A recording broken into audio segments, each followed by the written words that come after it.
आप देख रहे हैं जीएलसीसी न्यूज। आज के मुख्य समाचार इस प्रकार हैं। यूएनजीए में रूस के खिलाफ प्रस्ताव पास, भारत ने वोटिंग में नहीं लिया हिस्सा। यूक्रेन में फंसे भारतीय छात्रों की सुरक्षित वापसी के लिए पीएम मोदी ने की पुतिन से बात। रूसी रक्षा मंत्री का आरोप, भारतीय छात्रों को यूक्रेन ने बनाया बंधक, टैंक रोकने में कर रहा है इस्तेमाल। रूस और यूक्रेन के बीच दूसरे दौर की बातचीत के लिए यूक्रेनी डेलीगेशन रवाना। रोमानिया से 200 छात्रों को लेकर हिंडन एयरबेस पहुंचा एयरफोर्स का C-17 ग्लोब मास्टर। यूक्रेन युद्ध, बेलारूसी टेनिस स्टार विक्टोरिया अजारेंका ने प्रभावित लोगों के प्रति जताई संवेदना।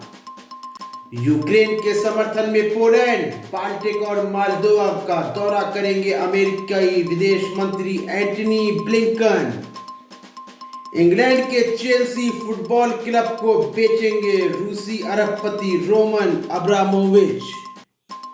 सॉफ्टवेयर कंपनी ओरेकल ने रूस में निलंबित की सेवाएं, यूक्रेन के समर्थन में किया ऐलान।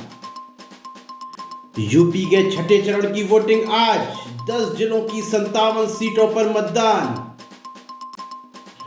यूक्रेन की राजधानी कीव पर रूस का बड़ा हमला, रेलवे स्टेशन और होटल के पास धमाके। रूस के मिसाइल हमले में मारा गया बांग्लादेशी नागरिक, यूक्रेन की मीडिया का दावा।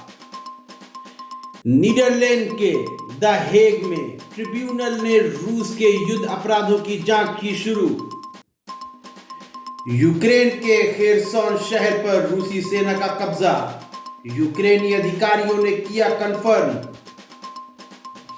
रूस के 4 बड़े बैंकों पर एक्शन, जापान में स्थित संपत्ति होगी जब्त। यूक्रेन के कीव में एयर स्ट्राइक का अलर्ट, लोगों से नजदीकी बंकर में पहुंचने की अपील। जंग शुरू होने से लेकर अब तक यूक्रेन के 10 लाख लोगों ने छोड़ा देश। जापान एयरलाइंस का बड़ा फैसला, यूरोप जाने और वहां से आने वाली सभी उड़ानें रद्द करेगी कंपनी। जंग के बीच ऑस्ट्रेलिया में स्थित रूसी दूतावास को मिला संदिग्ध पैकेज, जांच शुरू। जंग के बीच फंसे भारतीय नागरिकों का रेस्क्यू ऑपरेशन जारी, 20 घंटे में लाए गए 798 छात्र। यूक्रेन की सेना को मिला अमेरिका का साथ, यूएस ने भेजी 200 स्ट्रिंगर मिसाइल। लगातार तीसरे दिन बंद रहा मॉस्को स्टॉक एक्सचेंज, बिगड़ती अर्थव्यवस्था को बचाने की कोशिश।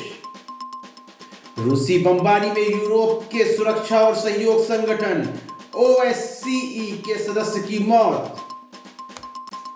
रूस यूक्रेन जंग के बीच क्वाड की वर्चुअल बैठक आज, पीएम मोदी भी होंगे शामिल।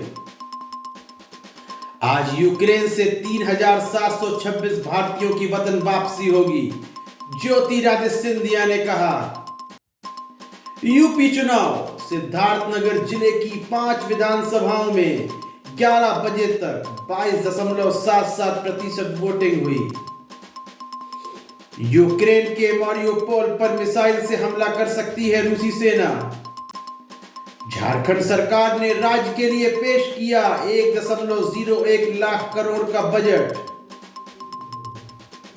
यूक्रेन संग युद्ध के बीच रूस ने शुरू किया S-400 मिसाइल से अभ्यास।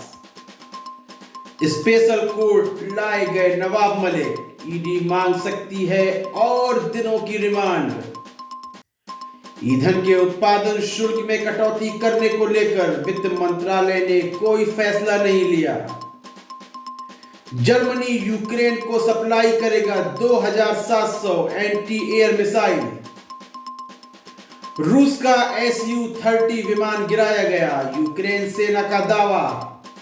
पिछले एक हफ्ते में रूस के 9000 के करीब सैनिक मारे गए, यूक्रेन राष्ट्रपति ने किया दावा।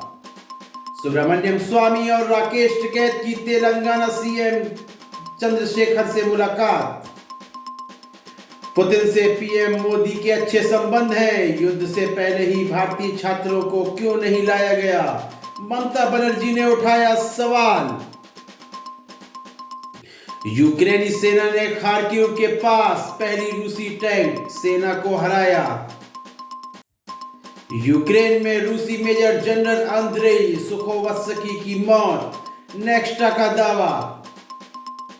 रूस ने अमेरिका को रॉकेट इंजन की डिलीवरी रोकी। युद्ध खत्म करने के लिए मॉस्को बातचीत करने को तैयार, रूस के विदेश मंत्री ने दी सूचना। यूपी चुनाव छठा चरण, शाम 3 बजे तक 46.70% हुआ मतदान। दिल्ली दंगों में उमर खालिद की जमानत याचिका पर सेशन कोर्ट ने आदेश सुरक्षित रखा। पीएम मोदी शाम 7 बजे वर्चुअल मीटिंग में लेंगे हिस्सा। अमेरिका के राष्ट्रपति जो बाइडेन भी रहेंगे शामिल। 97% से अधिक वयस्क जनसंख्या को लगी वैक्सीन की पहली डोज, मनसुख मांडविया ने बताया। अब हम डिफेंस मोड को काउंटर ऑफेंसिव मोड की ओर बढ़ा रहे हैं, यूक्रेन का दावा। यूक्रेन में रूसी ऑपरेशन को लेकर आईकेईए ने रूस बेलारूस में अपना काम किया बंद। आज के मुख्य समाचार समाप्त होते हैं।